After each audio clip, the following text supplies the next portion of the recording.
Welcome to another video as part of the Pavilion video series, SQL Server Physical Storage Queuing. We're going to talk today about when storage is no longer the primary bottleneck and that bottleneck moves to the next place. And the next place is the path to get to that storage. They become the next big problem. This video is going to talk about how to optimize those paths. I am Kostas Apopoulos, the Chief Field Technology Officer for Pavilion Data. I'll be joined by a key partner who will be the main presenter, David Klee, the founder of HeraFlex Technologies and a deep SQL Server expert. So in this video, remember, we're going to talk about when storage is no longer the primary bottleneck and that bottleneck moves to the next place, which is the path to get to that storage. So we're going to talk about how to address that by leveraging the storage queuing layers, directional tuning, adapters both physical and virtual, look at virtual machine distribution, as well as overall database workload distribution. So before we get into the presentation and an introduction of David, let's talk about Pavilion and how Pavilion unleashes the power of Windows and SQL Server. Of course, we work well for every single workload, but if you have super high bandwidth per host needs with ultra low latency, this is where we really shine. Whether that's large or small block sizes, whether that's read or write. Specifically, that relates to SQL Server.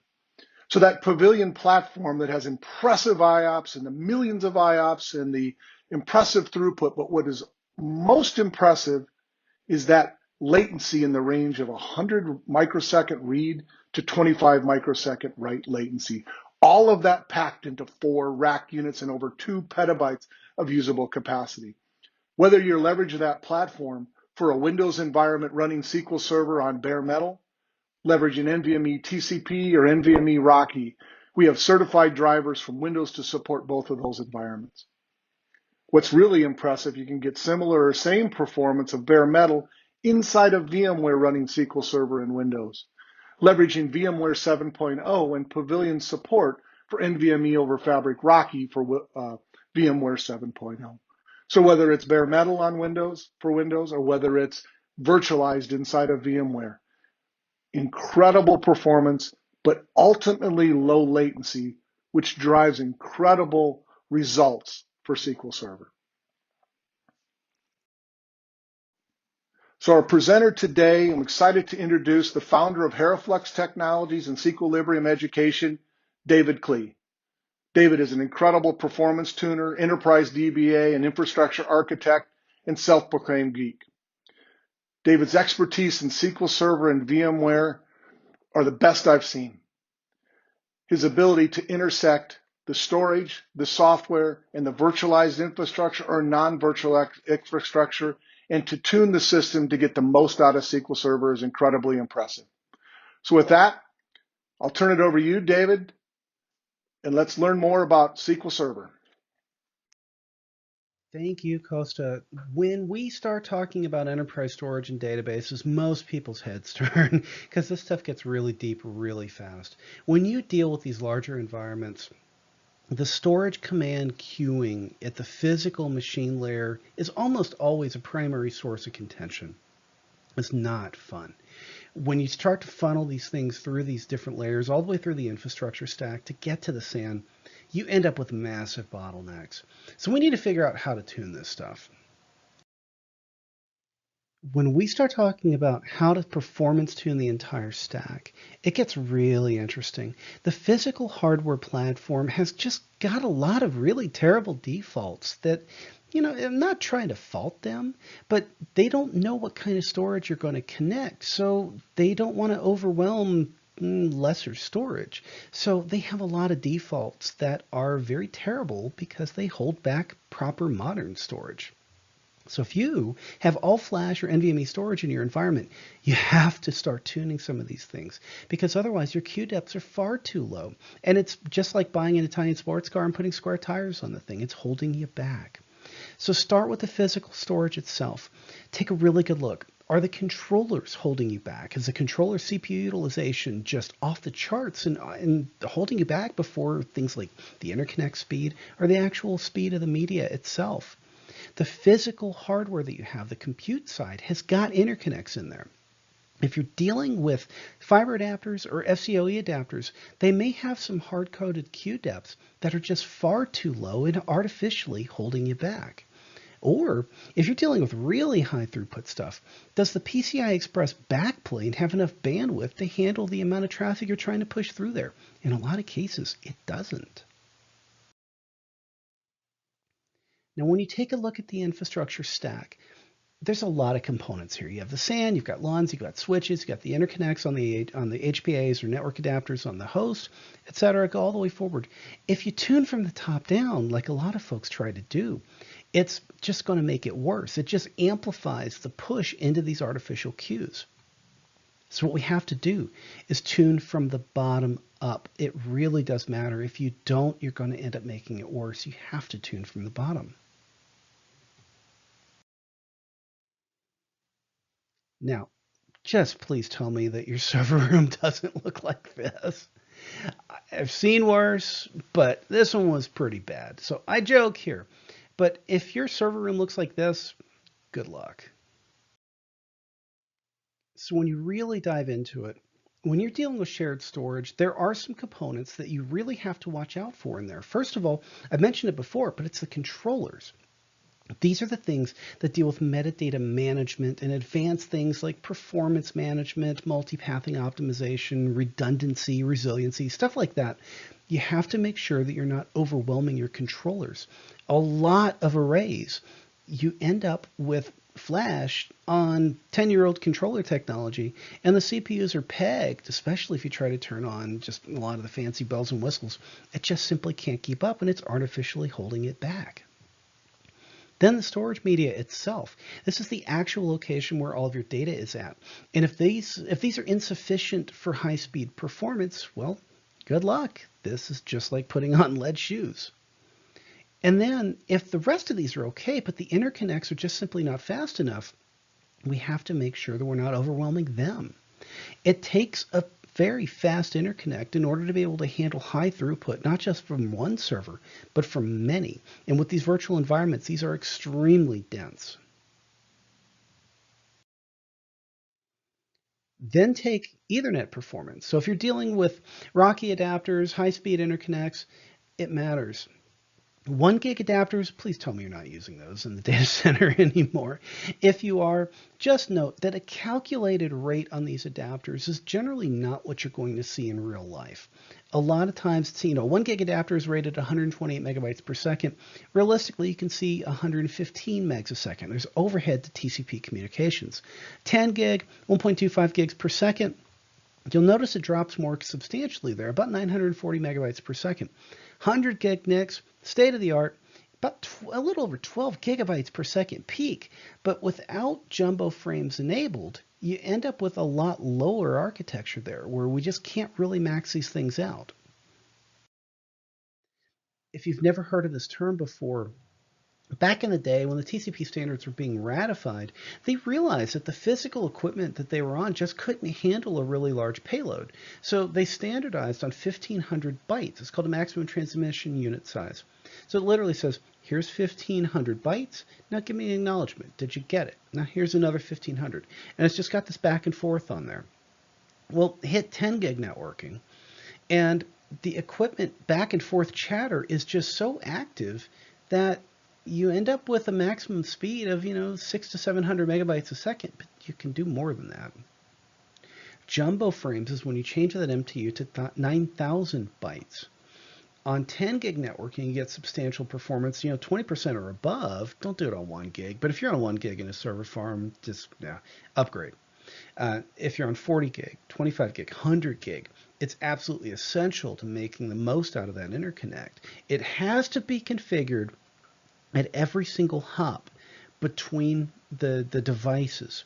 This is why a lot of network administrators don't like to turn this stuff on, because you do have to turn this on everywhere. If you don't, you end up with this thing going da da da da da through hop hop hop. Oh shoot, I can't accept this big payload. It has to go all the way back, has to fragment it, has to send it back. That doesn't work very well. You have to have this set up end to end. But I claim that you should. You really need to. So for network-based storage traffic or block that's gone over a regular network or large file transfers over SMB or NFS, you really do need this. It really does make a difference. Now, if you're running the high-speed interconnects, make sure that these interconnects are on a different backplane. Just make sure that the backplane is able to handle the kind of throughput that you expect out of this stuff. So multiple cards, not just multiple ports, can actually help you spread out that backplane workload. And this applies to both fiber and regular networking. If you're still running fiber, check your HBA adapter queue depths. I cannot tell you how many times I've actually encountered this. Most of the time, these cards have a hard-coded queue depth of either 32 or 64 concurrent I/O operations. For modern storage, it again is literally you bought a Ferrari and it came with square tires. That's not the most fun. Test based on your storage type and architecture, maybe bumping it up to 128, maybe 256, maybe even higher if that's possible. It all depends on the speed of your storage. The faster your storage, the higher this needs to be. Your storage can handle it, because otherwise this becomes the primary bottleneck to maximum storage performance. If you're on Cisco UCS specifically, in the FCOE adapter policy, the default is usually 20. Test this, bumping it up to 64, 128, 256, depending on your storage. In the policy code, so it could be VMware, Hyper-V, Windows, Linux, whatever. Whatever you're using, go check this LUN queue depth setting. It really makes a massive difference, because this is arguably one of the most prevalent storage architectures that's holding you back. If you're using Iscsi, be it software or hardware, the default queue depth is 128. It's actually good, but is it good enough? So hardware Iscsi tow cards, sometimes we can actually bump it up in the firmware of the card. If it's software based, test going up to 256 or even higher, again, depending on the speed of your storage. Now we start talking about database workload distribution, and this is where things get really interesting. What we have to do is to figure out how to spread the storage demand out across suitable and available controllers. It's not that easy. DBAs historically have wanted to spread apart the database workloads realistically and reasonably, because we've got all these queues all over the place. So they'll carve off LUNs for operating system, database home, system databases. Now, where it gets really interesting, they'll have one or more drives here for user database data files. They'll have one or more drives for user database log files. They'll have one or more for tempdb. If they're doing local backups, they'll do the same exact thing. Now, how do you know how to distribute this stuff? Well, use perfmon or iostat to understand your workload characteristics and better balance them across the individual drives that you have available, and maybe all the way down to the SAN LUNs and the SAN controllers. Standardize these the best that you possibly can, because it really does matter. Now, the database workload, again, gets even more interesting. You can get really complicated with this stuff. Multiple active controllers, multiple disk pools, multiple LUNs, more SQL Server object distribution. You can get crazy with some of these really big databases. But the goal is better I/O concurrency and parallelism through the entire stack. So let's say we've got a really complicated database workload. So we can have multiple active controllers, each with their own disk pool, each with multiple interconnects, multiple switches, a lot of LUNs. Take the primary file group, take additional file groups, spread out these objects. It truly does matter, because we need the best possible amount of parallelism to get through all of this. If we do this properly, we can scale this thing to the moon. Do it. You can do this. In all of my years of SQL Server engineering, storage latency matters more than anything else. This is where I see Pavilion fitting in. It scales, the NVMe media, the PCI switch architecture, the multiple active controllers, all of it matters. Costa's going to show some performance numbers that you really might not believe, but take it from me. I'm an independent consultant designing some of the largest systems in the world. Thank you. This thing works. I love the opportunity to share absolutely nerdy details about SQL Server data platforms. Back to you, Costa. Thank you, David. Great insights as always. As we summarize this video, let's bring it back to something that's really core to SQL Server: latency. So as we look at a Pavilion storage array, it's always sub-microsecond latency, whether that's bare metal or VMware, whether that's read or that's write. Impressive latency drives lots of things upstream to SQL Server that are all good. It pushes the bottleneck from the storage to somewhere else inside a SQL Server ecosystem. So we have demonstrated through this table that is a disk speed on Windows with a single Windows host and a single NIC. Some very impressive latency, whether that's Windows bare metal, the first two columns, Windows TCP and Windows RDMA, the read, and then the first two columns on the right. But what's equally impressive is the latency by taking that same ecosystem and put it inside of VMware. Similar or same latency, or in some cases better depending on the protocol than bare metal. So as we see, latency is key to SQL Server, and Pavilion can deliver impressive latency, bare metal or inside a virtualized VMware ecosystem. Thank you so much for spending time today with us, learning more about SQL Server and how to optimize the SQL Server ecosystem to get the most out of your investment. Special thanks to David Klee, our SQL Server extraordinaire. We appreciate all the partnership and all your insights you've given us today. If you want to learn more, come check out our other videos at www.pavilion.io or reach out to us via email at info@pavilion.io, or of course you can always call us on the phone. We'd love to talk to you about how Pavilion can help you optimize your SQL Server environment and get more out of your investment. Thank you for your time.